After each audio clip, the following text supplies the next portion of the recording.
cartels they talk about, you have the Russian mafia here, you have the Serbian mafia here, you have the Czech mafia here, you have the Yakuza, the Japanese mafia, they are here, headquartered here. You have the biggest one, the Mozambican kidnap mafia. They are operating here. You have the Angolan kidnap mafia. They are operating here. The Ethiopian murderers group. They are operating here. Every time when you guys, you're the ones telling us in the media, the boss of this thing has been thing. You have all these guys, Nigerian headquartered here. So I'm saying that. But guys, don't you find it a bit odd that politicians are now starting to speak about these criminal syndicates that are operating in this country just after General Mkhwanazi has exposed everything? So the question comes, had General Mkhwanazi not told the people of this country about these criminal syndicates in this country, what is it that these politicians were actually going to do? Do you think that these politicians would be brave enough to come out and tell South Africans that in this country, these are type of criminals that we are dealing with? Because all of them, they are now talking about these cartels, these syndicates that are operating in this country. But they never said anything throughout the years. They never said anything throughout the years.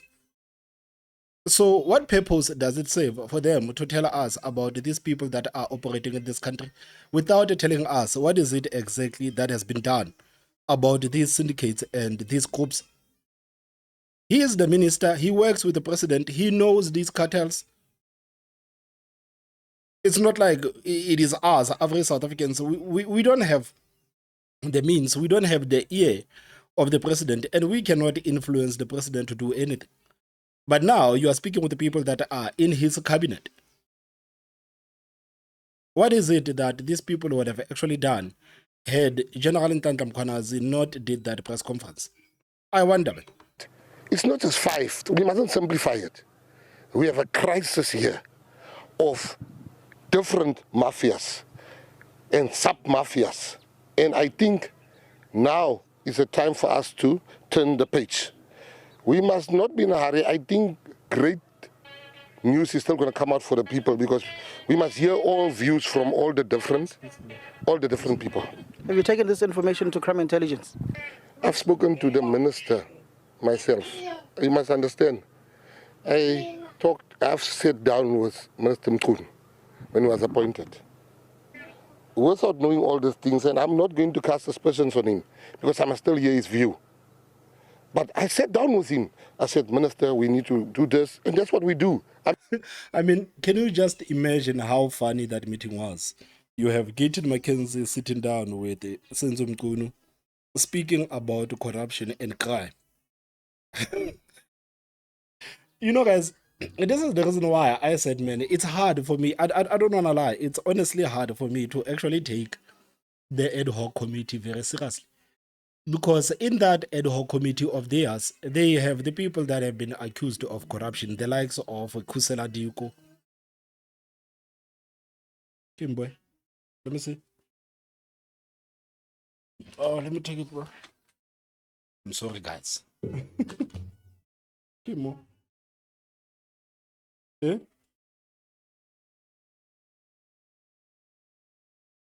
Okay. Sharp. The reason why it's hard for me to actually take that ad hoc committee seriously is because you have the people that have been accused of corruption in that parliament.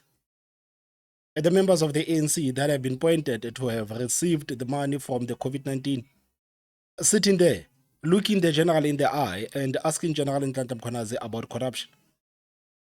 Does it make any sense, man? Like, I feel like we live in a simulation right now.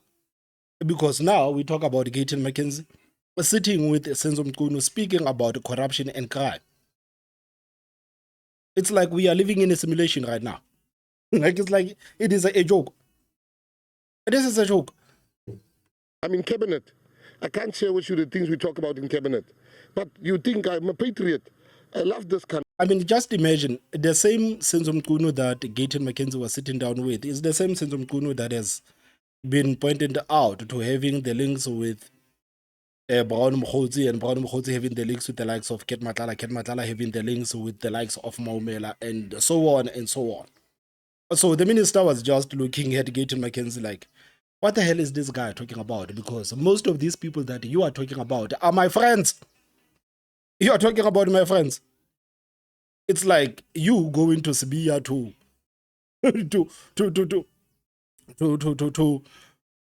file a crime and say that something has been done, and you think the first person that you think about is General Sibiya. You can never go to General Sibiya, even if anything happens.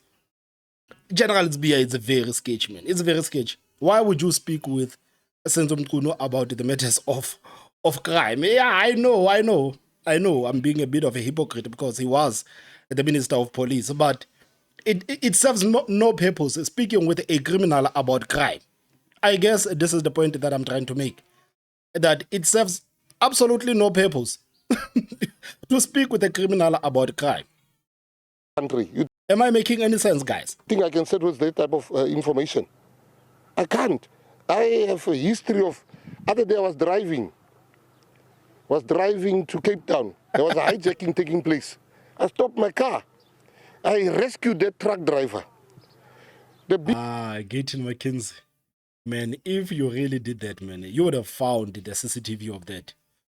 I'm joking. Rescued that truck driver. The biggest hijacking syndicate in Sandton hijacked my lawyer. We managed to find the car. I managed to make a citizen's arrest. But the media don't talk about those things. They talk about Gayton Lipantiti. It's serving me well now because I understand these things. You can't fool me with this. What if you are perceived?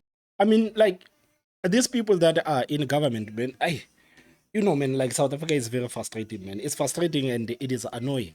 Because right now, the very same Gayton McKenzie that is speaking about having a conversation with Senzo Mkuno about these matters of crime is the same guy. You remember when those boys of Open Chat podcast said horrible things about the colored? Gayton McKenzie went out and told South Africans that, guys, there are people that actually wanted to hurt these boys of the Open Chat. And I told these people to stand down. Gayton McKenzie told the South Africans on camera that there were people that wanted to know where these boys live so that they can sort these people out. And South Africans were shocked to say, Gayton McKenzie, you actually know of the people that had the motive to hurt young people in this country, and you didn't report that to the police. Instead, you are bragging to us and telling us that if it wasn't for you, maybe those boys of the Open Chat, they would have been hurt. You guys, it's hard to keep up in this country, man. It's hard to keep up in this country and the nonsense that is happening in this country. But anyway, guys, this is not the purpose of this episode. The purpose of this episode, I'm going back, guys, to the video that I made earlier on. You remember that Kenny Kunene, when he was found at the home of Mr. KT Molefe, Kenny Kunene told the South Africans that no relationship to Mr. Molefe whatsoever.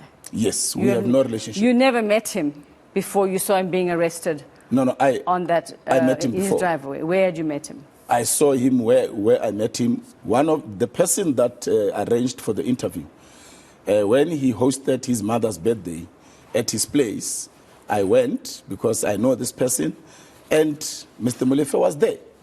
They know each other. You spoke? Mr. Molefe was there.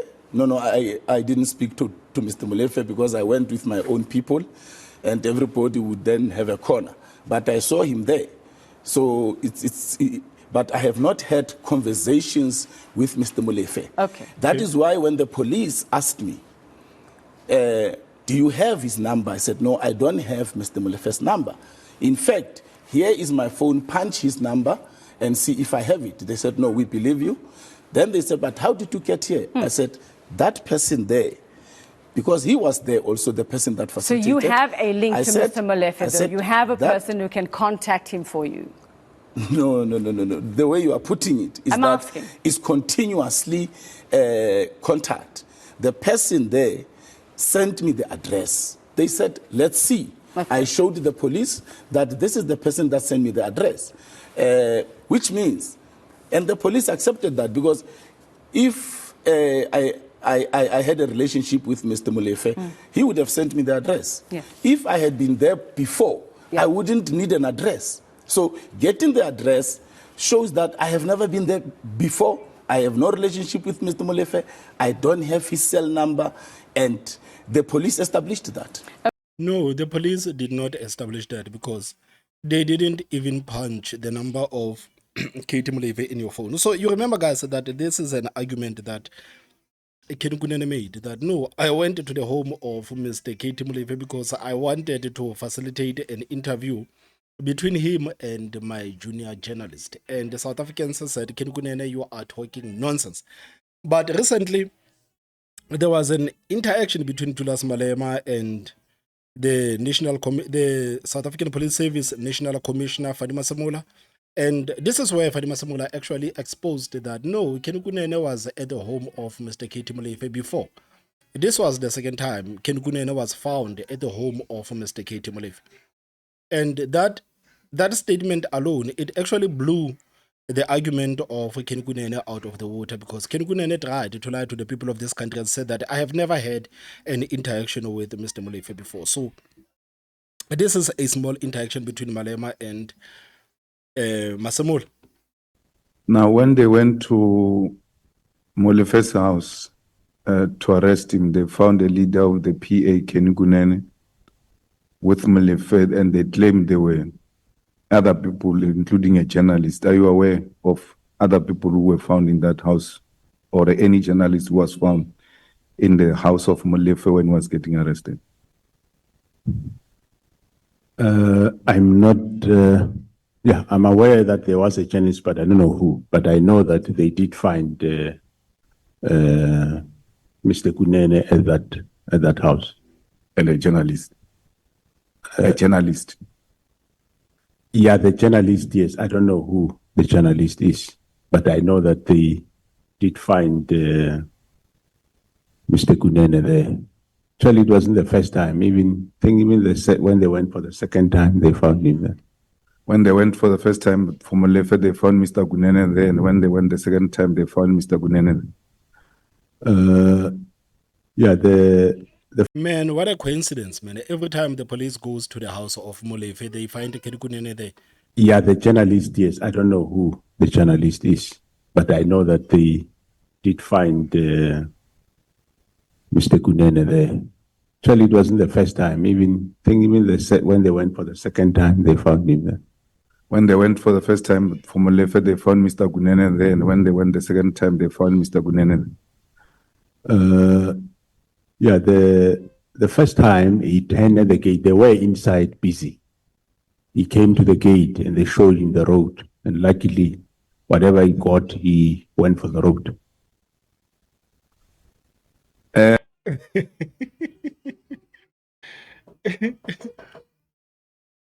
So now there's an interaction that I seem to have missed. And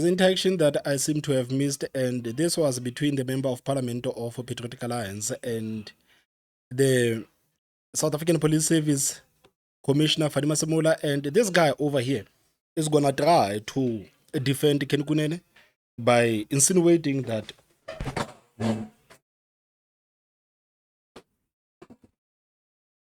so this guy over here, his name is Sauls. I don't know if I'm pronouncing it right. And this guy over here is going to try to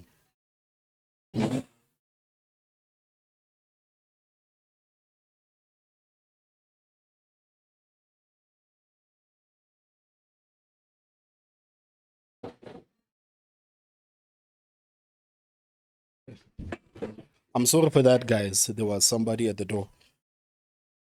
So this Member of Parliament of Patriotic Alliance is going to try to call Kenny Masemola a liar, because Kenny Masemola has told Julius Malema and basically the whole country that it was not for the first time that Kenny Kunene was at the home of KT Molefe. Kenny Kunene was found 2 times at the home of KT Molefe. And I know, guys, this interaction is going to bore you because it annoyed me to the core. The presence of my party deputy president, the Honorable Kenny Kunene, at the house of Mr. Molefe You stated that he was there twice in your testimony. Commissioner, are you 100% sure that Mr. Kunene was found at the house of Mr. Molefe 2 times?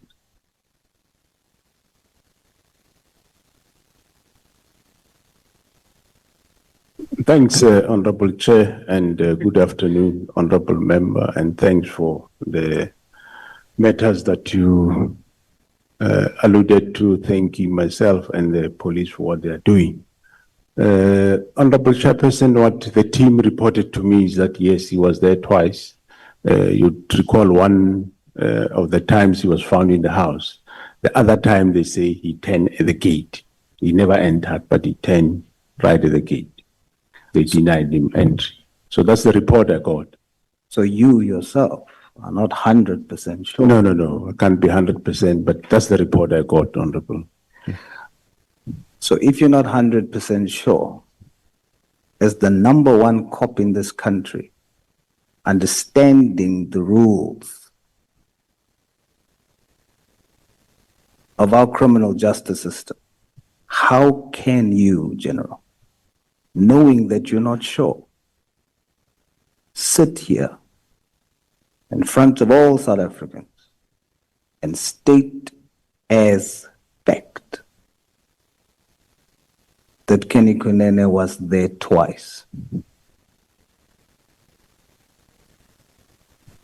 Thanks, Honorable Chair. When I say not 100% sure, I mean me. I wasn't there, but the team, I believe them. They say one of the occasions he was in the house. One of the occasions they turned him at the gate. Your team is not testifying. Oh, yes. You are testifying. I mean, like, this is a silly argument, man. Like, oh my goodness. I can't believe that you guys, as the taxpayers of this country, this is exactly what you are paying for. Honestly, I can't believe that this is what you are paying for. So this man actually wanted Kenny Masemola to be on the ground himself, to see Kenny Kunene himself, for him to say that Kenny Kunene was at the house of KT Molefe. And the commissioner is telling him that I have a team that I trust. And this team tells me that Kenny Kunene was at the house of KT Molefe, but he was told to leave. He is telling you that this is what my team wrote.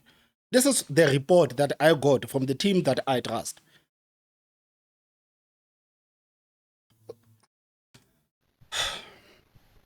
And you are saying, for surety,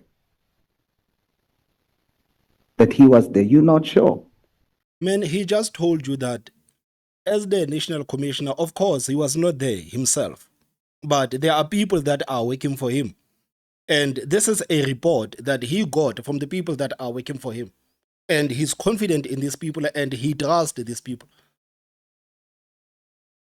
So why do you continue to say that, no, you are not sure yourself? You are not sure yourself. I don't know if this guy actually wanted Masemola to be on the ground himself.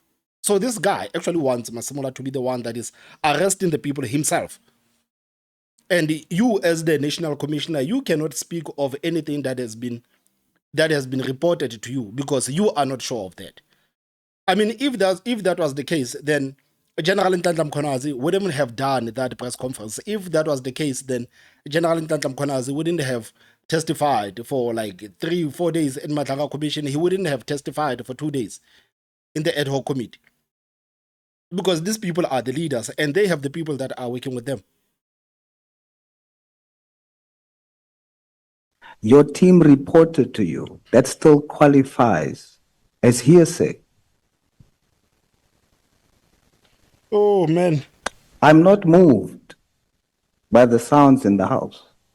Let's deal with the law. Let's deal with what is right. Oh, my goodness. Honorable General, you cannot state for a fact that he was there twice.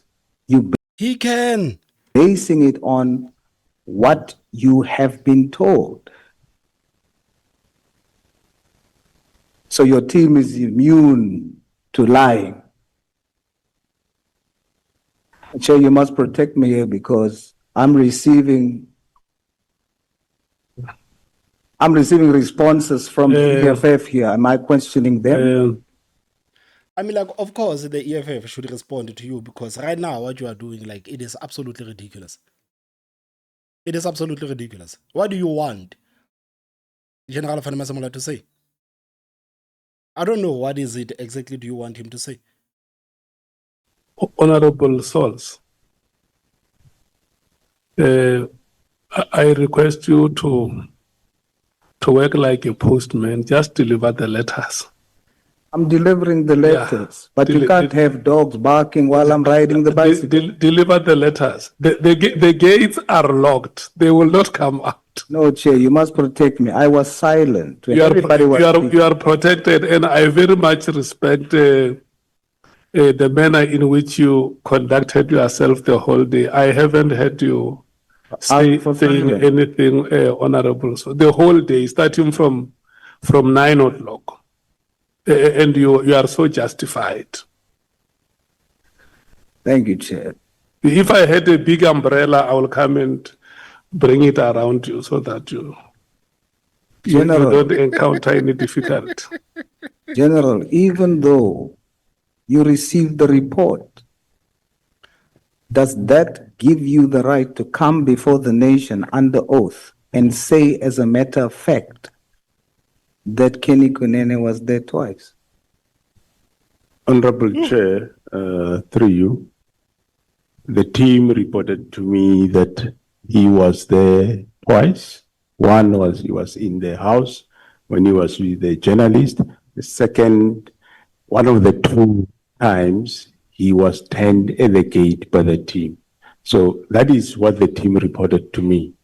That's not what you said when you... I mean, like, the fact that Kenny Kunene was found at the home of Molefe by the police, I mean, like, that alone is enough. If Kenny Kunene was found there once, what actually makes you think that he will not go there twice? And I'm sure Kenny Kunene has actually went to the home of Molefe a couple of times. I don't think that it was only 2 times. Because these 2 times that we are talking about, it is the only time when the police actually went to the home of Molefe. But what about the times where the police didn't go to the house of Molefe? How many times did Kenny Kunene go to the house of Molefe? So if we know for a fact that right now in July, when Molefe was arrested, Kenny Kunene was there, we know that for a fact. He admitted that I was at the house of Molefe. What makes you think that he won't go there again, or he hasn't been there before? That's what I'm saying, like, this whole thing is silly, man. You opposed the question.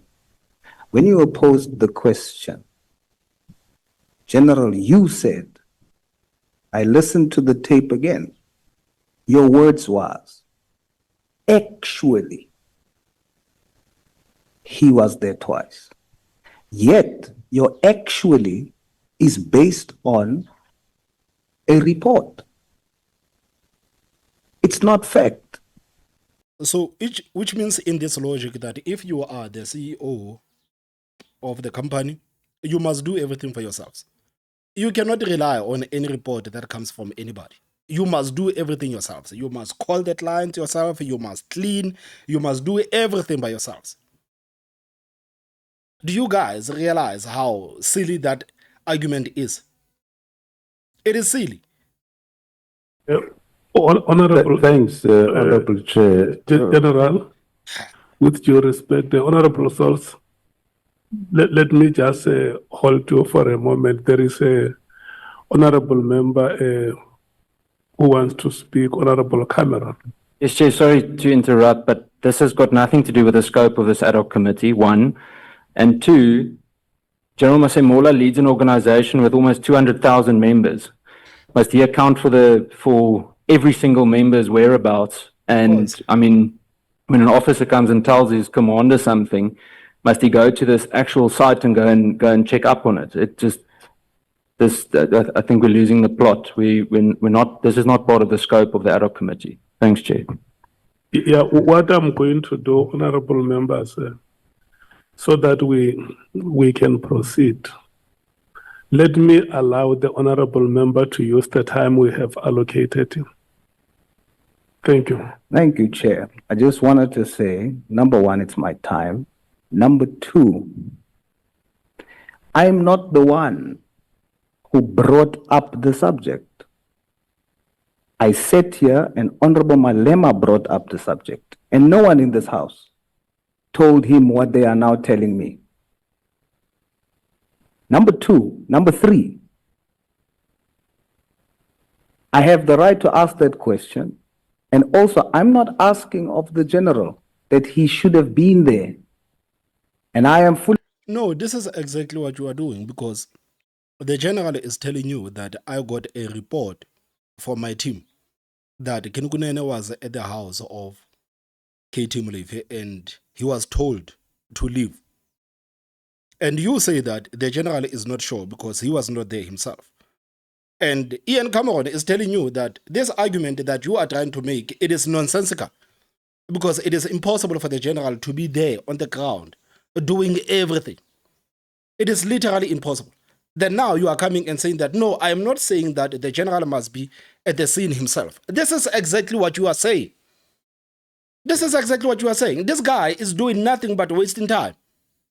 And he's wasting the taxpayers' money.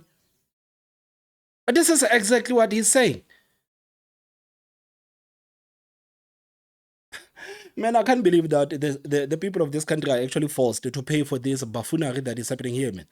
I can't believe, man. Fully aware that he's presiding over thousands. It is for that very fact that I am saying the general cannot then come and just based on a report from members say... It must be based on what? Guys, if you are the general, it must be based on what?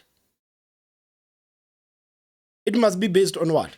Because this guy, the only thing that he gets throughout the day are reports.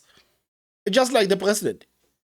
Even with the president, the only thing that these people get every day are reports. But now you are saying that no. No. They say that our deputy president was at the house of KT Molefe. No, it is impossible. These people that are giving you these reports, they are lying to you. This guy is basically saying that General Masemola is lying. Why don't you be straightforward with it and say it that General Masemola, I think that you are lying about Kenny Kunene being at the house of KT Molefe. I would actually respect you if you would be out front like that and straightforward and say that you are lying, General, about what you're saying. That he's presiding over thousands. It is for that very fact that I am saying the general cannot then come and just based on a report from members say, as a matter of fact, Kenny Kunene was there twice. So, Chairperson, you must allow me. Before he responds, I see there is another honorable member, Honorable Nombalo. No, Chair, I think I've got a problem with your ruling because your responsibility as the chairperson is to guide the meeting and your responsibility is to protect witnesses. We can't be subjected to Kenny Kunene. We have got serious issues of national importance here. Exactly. I mean, the whole meeting, the whole country is watching us, and the member is subjecting the witness to Kenny Kunene. So, Chairperson, you are out of order.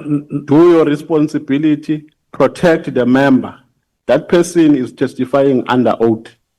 Yes. So, to be asked about Kenny Kunene, even when he has answered that the team briefed me, that is enough. Let's not be impatient with him because... no, but Chair, people can abuse the platform on the basis that they have time. Yeah, I want to explain something, Honorable Member. You earlier on during the proceedings, you reminded us of Rule 1.4 on the scope that any other matter thereto related can be investigated. The name of a citizen here called KT Molefe was mentioned on record. And during his testimony, oral, I'm sorry, guys, but this is nothing but a waste of time. I'm sorry, but this is nothing but a waste of time. And I agree with that gentleman from the MK party, man. For the people to be subjected to Kenny Kunene. I mean, the general has already answered that question. If Kenny Kunene says that the general is talking nonsense, then Kenny Kunene can go to the ad hoc committee to dispute what the general is saying. But that argument from the member of parliament of Patriotic Alliance, it was a nonsensical argument. It was a nonsensical argument. As much as you are trying to protect the leader of your political party, but sometimes you need to know when enough is enough. And now he's looking like an idiot. And to think that this guy is a whole member of parliament. I mean, like, it is a shame that you guys, as South Africans, this is exactly what you are paying for. It is shameful, man. It is shameful. Guys, so what are your thoughts? Please tell me what you think in the comment section. Don't forget to hit that like button. The most important part, subscribe. My name is Thomas Mabaso. I will see you next time. Bye-bye.